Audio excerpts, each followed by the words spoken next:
meus queridos alunos, tudo bem com vocês? O tema da prova agora é tecido sanguíneo e eu fiz um esquema aqui simples para a gente poder entender as funções do sangue e as suas principais propriedades. Como você bem sabe, o sangue ele é um tipo de tecido conjuntivo e é o único tecido que o nosso corpo tem que se apresenta na forma líquida.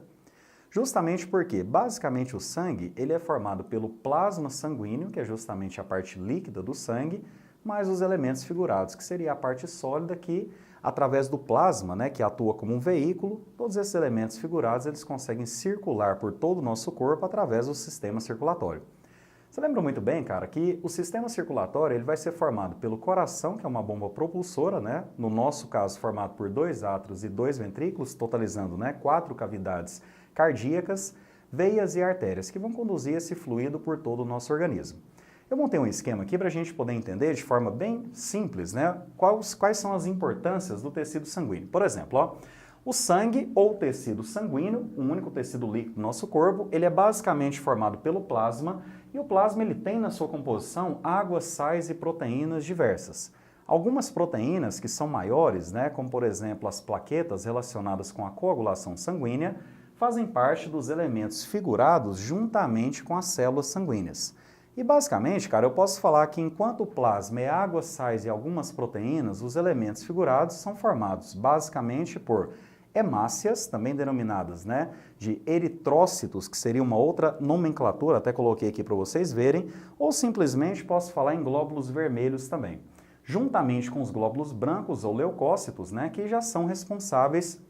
por uma outra grande importância do nosso tecido sanguíneo, que é promover a defesa contra patógenos diversos. Patógeno é todo e qualquer organismo, um micro-organismo capaz de causar doença no nosso corpo. E o nosso sistema imune ele é fundamental para defender o corpo contra a ação desses micro-organismos, que muitas vezes tem uma relação de parasitismo com o nosso corpo, nos causando uma determinada doença.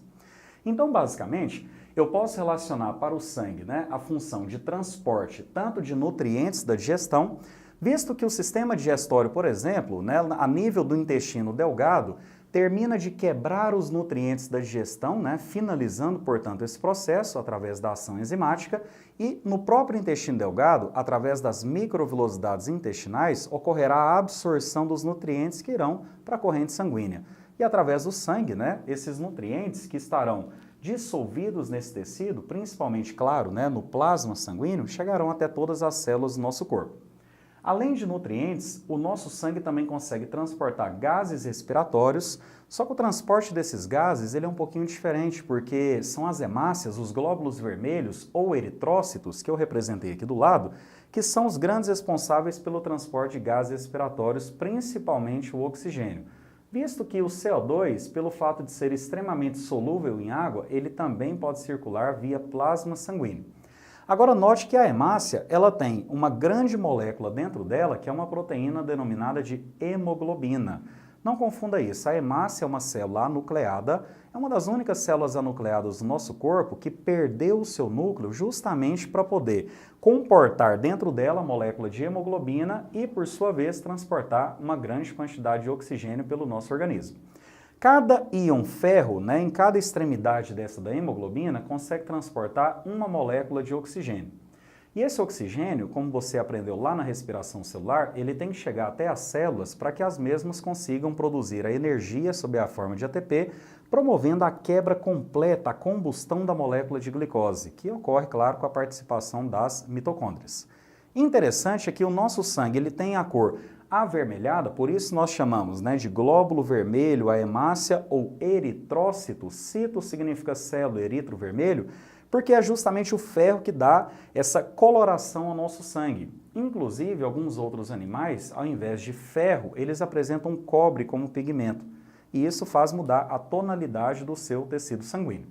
Agora, um outro detalhe é que as excretas celulares, ou seja, o próprio gás carbônico produzido por meio da respiração celular, e os hormônios do sistema endócrino também serão transportados através da corrente sanguínea. Então veja bem, cara, o sangue, único tecido líquido do seu corpo, formado basicamente por plasma e elementos figurados, tem função de transporte de nutrientes, transporte de gases respiratórios, de excretas, de hormônios, além também da função de defesa que é proporcionada pelos leucócitos, que leuco na biologia significa, né, algo sem cor, por isso a gente denomina também como glóbulos brancos, que fazem a defesa contra bactérias, vírus, fungos, protozoários ou qualquer patógeno, até mesmo no caso, né, vermes, que podem parasitar o nosso corpo e causar uma determinada doença.